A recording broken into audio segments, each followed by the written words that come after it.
bienvenue sur TM Cars. On se retrouve pour une nouvelle vidéo. Aujourd'hui, une très grosse machine d'à peu près 400 chevaux. On est chez Fanatic Auto à Cambé. Salut Laurent. Salut les gars. Donc qu'est-ce que tu fais Laurent là sur cette magnifique voiture la voiture de Kevin Là on est en train de faire un traitement céramique sur le covering qu'il a fait réaliser par Chinese Concept. Donc un covering, tu me disais en moyenne ça peut durer dans environ 3 ans. Donc c'est pour ça que c'est important de l'entretenir parce que c'est pas forcément donné et ça va durer moins de temps qu'une peinture en général. Donc c'est pour ça que Kevin est régulier aussi lui sur son entretien. Là de la céramique comme ça, une pose de céramique, ça dure à peu près combien de temps? Il faut compter une durée de vie de 2-3 ans selon le fabricant en fonction de la température et du climat auquel le produit va être confronté. D'accord, donc en gros tu as besoin d'en faire une fois par covering. Voilà, c'est ça. Déjà cette voiture, il faut savoir qu'avant elle était blanche. Donc là je vous mets quelques photos de comment elle était avant. Un gros travail du coup au niveau du covering réalisé par Chinese Concept qu'on voit juste ici. Chinese Concept, ils ont aussi mis leur petit logo sur les centreurs de roues, ce qui passe très bien. Et moi je trouve que c'est assez, enfin je pense que tout le monde trouve ça, hein, c'est assez insolite cette couleur. Tu vois, il n'y en a pas beaucoup, enfin j'en ai jamais vu d'autres, si je ne me trompe pas, ici à La Réunion avec cette couleur là. Ça ressort très très bien avec tu vois, l'aspect très sombre de la voiture, les feux en noir et tout. D'ailleurs les phares c'est toi qui les as passés en noir. Exactement, ils ont été teintés en PPF. On va dire, ça donne un petit look sportif à la voiture, ça protège aussi des impacts de gravillon et des rayures en fait. Et ça ressort très bien comme tu le dis avec cette couleur aussi. Vous allez voir que le bruit aussi il est magique parce que dessus il y a la ligne d'échappement de virail, donc l'ancienne ligne d'échappement de virail. Pour ceux qui ne connaissent pas les quelques différences qu'il y a entre la Golf 7 et la Golf 7 5R, si je ne me trompe pas, quand on a fait la vidéo avec virail, on en avait parlé aussi vaguement, mais déjà des Golf 7 5R, tu n'en as pas énormément à La Réunion. Les différences que tu vas avoir avec les Golf 7R, c'est au niveau du coup du pare-choc avant, au niveau du pare-choc arrière aussi, tu as une légère différence. Aussi au niveau de la puissance, donc sur les Golf 7R tu es à 300 chevaux et sur les 7.5R tu as 310 chevaux. La boîte ça a été retravaillé pour le passage des rapports, donc qui se fait qui est un peu plus dynamique, et le châssis aussi légèrement retravaillé. Il y a pas mal de modifications, c'est-à-dire des petits détails qui sont passés en doré. Donc ça a été fait par Nasdeco. Nasdeco il a fait ce joli petit logo Superman, il a passé aussi le sigle R en doré et il a fait une petite ligne en doré qui se marie très bien avec le vert du covering de Chinese Concept. Donc là on voit un peu plus près les phares qui ont été teintés par Laurent, la petite lame. Donc là tu vois sur les 7R, je crois que sur les 7R aussi tu as ça, mais c'est la petite lame en fait qui vient sur le côté là, juste à côté de la roue, et pareil de ce côté là. Après sur le côté pareil, petit détail doré là avec le R aussi, toujours fait par NAS. La grosse coque de rétro en carbone forgé. C'est la première fois que je vois du carbone forgé sur une coque de rétro, ça rend très bien. D'habitude j'en ai déjà vu sur des volants. La petite lame latérale avec l'Instagram de Chinese Concept. Toi Laurent, c'est quoi ton Instagram? Fanatic Auto. Fanatic Auto. Pareil sur Facebook j'imagine? Pareil sur Facebook. Okay. Au niveau de la dimension des jantes, là on est sur du 19 pouces. Donc vous voyez c'est assez large. Ça reste très raisonnable. J'imagine que la voiture est quand même confortable. Je ne l'ai pas précisé, mais cette voiture c'est une 4 roues motrices. Donc là vous avez aussi l'étrier de frein. Donc c'est l'étrier de frein d'origine, hein, ça sur la voiture. Sauf que le propriétaire l'a repeint en jaune. Petite finition en noir brillant aussi. Le Golf R là aussi passé en doré. Ça je l'avais pas vu. Donc là tu as le petit logo Volkswagen aussi qui a été passé en doré. Après il a aussi mis un petit truc là qui se lit très discrètement. KSC, donc en référence à ses initiales. Hein. Donc celle-ci, elle a le toit ouvrant, c'est ça? Ouais, là, tout. Okay. C'est un modèle qui existe sans le toit ouvrant, j'imagine. C'est une option. Je suis pas sûr. Tu es pas sûr? Ben, les gars, si vous savez, est-ce que le toit ouvrant c'est une option sur les Golf 7.5R ou Golf 7R, ou est-ce que c'est livré d'office avec? Dites-le nous en commentaire, en tout cas, je suis curieux de savoir ça. Les vitres sont teintées, donc à l'avant comme à l'arrière, pare-brise arrière aussi. Donc ça a été. L'avant aussi? Ouais. Ouais, légère teinte alors. Légère teinte, c'est vrai. D'accord. Donc ça reste dans la légalité de ce qui se fait. Ça a été fait par LXT.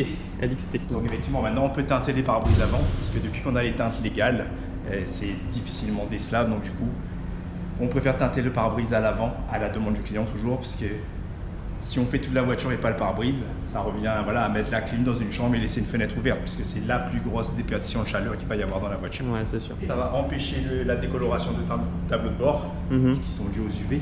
et tu gagnes 3-4 degrés facile dans l'habitacle. Ça veut dire moins de clim, moins de conso et un confort qui est large. En plus, ça protège un peu les matériaux. Là-dedans, tu as de l'Alcantara et tout. Je crois qu'avec le soleil et tout, ça vieillit très mal à la Réunion. C'était les lignes d'origine ça de Virail. Ok. Alors pourquoi lui, comme il a une Golf 7.5R aussi, il n'avait pas déjà ces lignes d'origine? Tout simplement parce que les Golf 7.5R en 5 portes, ils n'avaient pas d'origine l'échappement en fait Accra. Et les 3 portes, eux, ils l'avaient. C'est pour ça que ça a été mis par la suite dessus. Donc en gros, cette voiture, si tu veux, c'est la première Golf 7.5R qui a été mise sur un run. Pour le proprio, ça a été son premier et son unique run aussi. C'était le run 400 qui avait lieu à la Pointe-aux-Sel à Saint-Leu. Donc c'était le premier run 400 qui était organisé. Donc le propriétaire de cette voiture, lui, il était déjà un petit peu connu sur la route. Quand il y a eu ce run qui a été mis en place, les organisateurs et tout l'avaient un peu saucé, tu vois, pour qu'il y participe. Parce que beaucoup de gens parlaient de ce petit monstre. Il est monté sur le run. Il y avait Samba Prépa aussi, ils avaient une Evo qui était bien préparée aussi, qui avait à peu près 800 chevaux.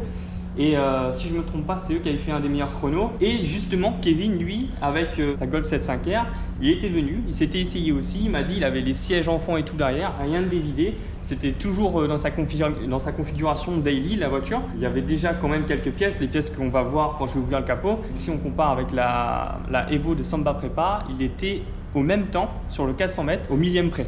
Donc la Samba Prépa était légèrement devant, mais au millième près. Donc c'était très léger, une très légère différence pour un niveau de préparation vraiment différent. La Evo, après, s'ils allaient sur la 4 voies ou quelque chose comme ça, c'était pas le même jeu. Sur 400 mètres, en départ arrêté, ça, du coup, tout le monde a vu, ça avait un très gros potentiel. Par contre, sur la 4 voies ou sur une distance beaucoup plus longue, c'est quand même la Evo qui trace, quoi. Cette voiture, elle s'est démarquée un peu sur le run 400. Elle s'est bien démarquée, pas qu'un peu. C'est là aussi où les gens et tout le monde a vu le potentiel de cette Golf 7.5R. Et il faut dire que son moteur était stock. Parce que Kevin, en parlant avec lui, ce que j'ai bien compris, c'est qu'il aimait en fait, ce qu'il veut montrer, c'est que même avec un moteur stock, sans qu'il soit forgé et tout, tu peux quand même aller dans des niveaux de préparation assez importants et dans quelque chose de très performant pour les départs arrêtés. Il était comme actuellement préparé, du coup reprog par APR. C'était déjà très monstrueux, très monstrueux. Bon, vous verrez le bruit, hein, de toute façon avec cette ligne ça siffle énormément. Il me disait qu'avec la ligne d'origine ça sifflait pas, ça soufflait pas trop. Mais avec l'ancienne ligne de Virail, du coup la ligne Accra là, c'est vraiment méchant. Et pour la petite anecdote, ça, c'est le daily de sa femme. Bon, il m'a dit que ça allait changer, qu'il allait prendre cette voiture et qu'il avait des projets pour cette voiture. Il m'a dit qu'il est à 2 doigts de partir sur un gros délire et du coup de la consacrer sur les runs. Et il a d'autres projets aussi, notamment avec une RS3. La RS3, ça sera même le projet run de cette année, son projet run de cette année. On est sur le 4 cylindres de litre TSI de chez Volkswagen, un moteur qui développe 310 chevaux dans cette phase 7,5. Et du coup là, il est poussé avec les pièces qu'on a mis dedans jusqu'à environ 400 chevaux. Donc on a un échangeur, on a une descente turbo, on a les bobines qui ont été remplacées aussi, les bougies, l'admission complète. Là on voit la différence entre la peinture d'origine, donc elle était peinte en blanche la voiture comme je vous ai dit. À l'intérieur tu vois les petites palettes. Ok, on est sur une boîte DSG7, boîte automatique, un intérieur qui reste très sobre. Donc les sièges ils sont en Alcantara, sur une bonne surface, hein. Après tu as du tissu normal, mais tu as quand même une grosse surface en Alcantara, le sigle R. Quand la voiture est allumée, tu as aussi ici et ici donc le passage de porte qui sont rétroéclairés en bleu. Je pense d'ailleurs que tu peux changer les couleurs au niveau de l'intérieur après. Donc tu as donc un écran tactile ici, tu as le gros compteur qui vient se cacher derrière le volant et tu as cette forme un petit peu recentrée très légèrement, hein, recentrée vers le conducteur au niveau du tableau de bord. Sur la boîte, tu as un peu de carbone juste là, carbone tressé il me semble.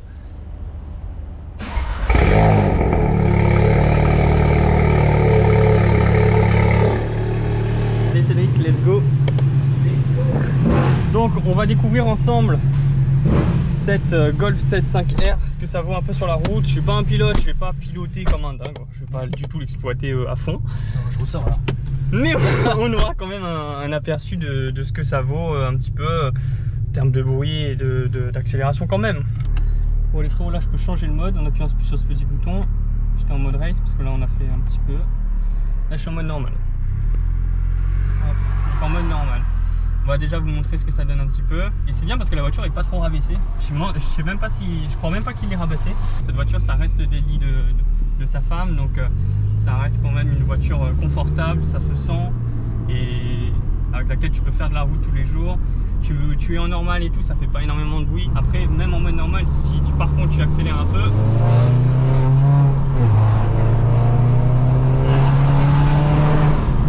ça accélère.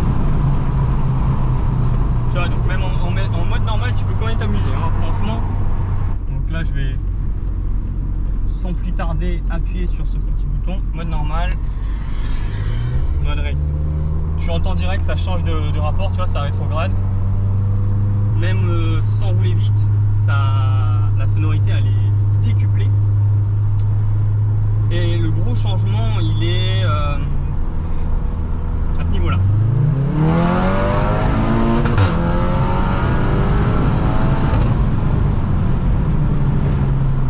Le gros changement c'est quand tu appuies franchement sur la pédale.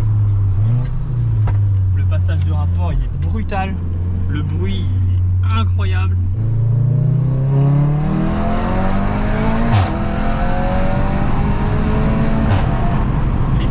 À chaque passage de rapport, c'est incroyable. Toi, t'en penses quoi, Cédric? Eh ben écoute, franchement, elle déboîte, hein. Elle déboîte tout. Hein. Au niveau des accélérations, la sonorité, elle a l'air agréable à conduire en plus, j'imagine. Ouais. Elle accroche bien. Franchement, elle est impressionnante. Le mode race, tu sens que la voiture, elle veut juste accélérer et elle veut même pas que tu lâches l'accélérateur, quoi. Ça veut que accélérer. Donc j'ai pas précisé tout à l'heure mais on est sur un volant méplat aussi. Et les gars, dites-moi ce que vous en pensez de cette voiture, mais fou là là, ça marche tellement. Les pops sont vraiment pas abusés, tu vois, c'est... Ils sont bien dosés. Ouais, c'est très mesuré.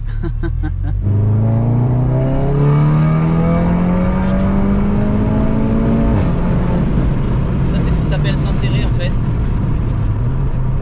Elle était loin devant cette voiture de base. J'imagine même pas en départ arrêté.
les amis, c'est déjà la fin de cette vidéo. Enfin déjà, je me suis bien amusé, c'était incroyable.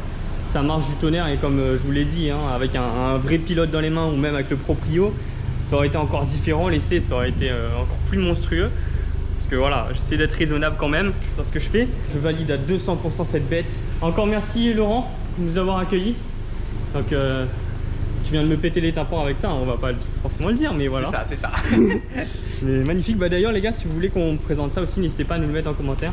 Donc merci encore Laurent, c'est vraiment top. À bientôt. Et voilà, je pense à bientôt. Si vous avez aimé la vidéo les amis, je vous invite à la liker, à la partager, commentez-la aussi, dites-nous ce que vous en avez pensé de cette voiture, dites-nous si vous voulez que je présente cette moto et si vous aimez ce cadre là, parce que bon, on compte revenir pour d'autres tournages et franchement incroyable, incroyable. Merci Kevin de m'avoir prêté ta voiture pour cet essai, c'était un plaisir et on se dit tous à très bientôt.